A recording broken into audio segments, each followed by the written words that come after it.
इस ब्रह्मांड में कहीं कोई बात हो और वह नारद जी के कानों में पड़ जाए और उसका प्रचार न हो, ये कदापि संभव नहीं है। उन्हें तो संचार तंत्र का आदि गुरु कहना अधिक उपयुक्त होगा। बैकुंठ लोक से चलकर नारद जी सीधे मथुरा के राजा अत्याचारी कंस के पास पहुँचे। कंस ने नारद जी का समुचित आदर सत्कार किया और उनके दर्शनों के लिए आभार प्रकट किया। कुछ पल शांत रहने के बाद नारद जी ने कंस से कहा, राजन, अब अत्याचार करना बंद कर दो, क्योंकि तुम्हारा वध करने के लिए तुम्हारी बहन देवकी के गर्भ से 8वीं संतान के रूप में स्वयं नारायण अवतार लेने वाले हैं।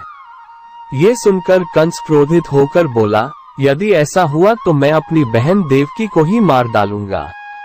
नारद जी ने उसे समझाते हुए कहा, राजन, मूर्खता मत करो। अभी से बहन की हत्या पाप अपने सिर पर क्यों लेते हो?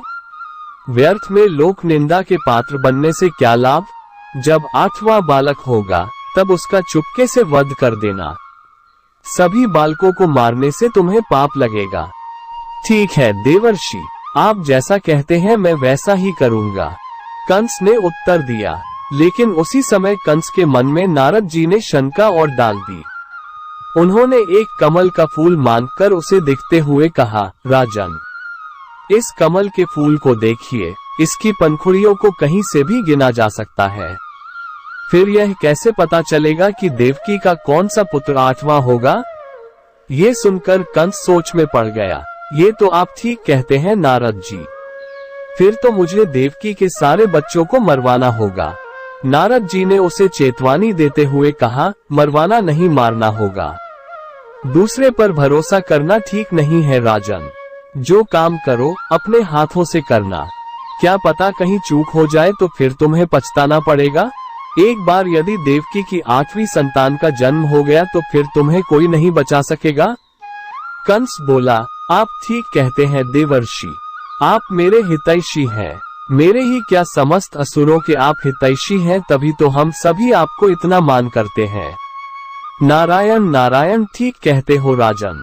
नारद तो सबका भला चाहता है। लोक कल्याण ही मेरा लक्ष्य है और समय रहते सबको सचेत रहना मेरा धर्म है। कहते हुए नारद जी वहां से विदा हो गए। नारद जी के उकसाने पर कंस ने देवकी के 6 बालकों की निर्मम हत्या कर डाली। उसके पापों का घड़ा भरता चला गया। भगवान विष्णु के आदेश से योगमाया ने देवकी के 7वें गर्भ को रोहिणी की कोख में स्थापित कर दिया और देवकी के गर्भपात की सूचना कंस को दे दी गई। रोहिणी के गर्भ से बालक बलराम का जन्म हुआ। देवकी के 8वें गर्भ में स्वयं नारायण अवतरित हुए। तब योगमाया ने गोकुल गांव की गोपी यशोदा की नवजात पुत्री से देवकी के पुत्र को बदल दिया। वासुदेव ने ये कार्य स्वयं किया। 8वीं संतान पुत्री के रूप में देखकर क्रूर कंस ने निर्ममता पूर्वक उस कन्या को पत्थर की शिला पर पटकना चाहा, लेकिन वह बिजली की तरह चमकी और आकाश में दुर्गा के रूप में प्रकट होकर बोली, अरे दुर्बुद्धि कंस, तू अकारण मुझ बालिका का वध करना चाहता था। तुझे मरने देवकी का 8वां पुत्र जन्म ले चुका है। अब स्वयं काल भी तुझे नहीं बचा पाएगा। आकाशवाणी सुनकर कंस आग बबूला हो गया। उसने अपने सहकर्मी प्रलंब और केशी दैत्यों को बुलाकर उसी दिन जन्मे अपने राज्य के सभी बालकों को मार डालने का आदेश दे दिया। परंतु वह यशोदा की गोद में खेल रहे बाल कृष्ण तक नहीं पहुंच पाया। कंस द्वारा किए गए तरह तरह के उपाय भी कृष्ण को, स्वयं नारायण के अवतार थे, कोई क्षति नहीं पहुंचा सके। धीरे धीरे श्री कृष्ण और अवतार थे, कोई क्षति नहीं पहुंचा सके। धीरे धीरे श्री कृष्ण और बलराम जी किशोरी अवस्था में पहुंचे और जब कंस के अत्याचार बहुत बढ़ गए, तब श्री कृष्ण ने अत्याचारी कंस को सिंहासन से खींचकर मार डाला। आकाश से पुष्प वर्षा होने लगी और वाद्य यंत्र बज उठे। नारद जी ने भी वीणा पर स्वरों को छेड़ते हुए अपने आराध्य देव श्री नारायण का स्तुति गान किया।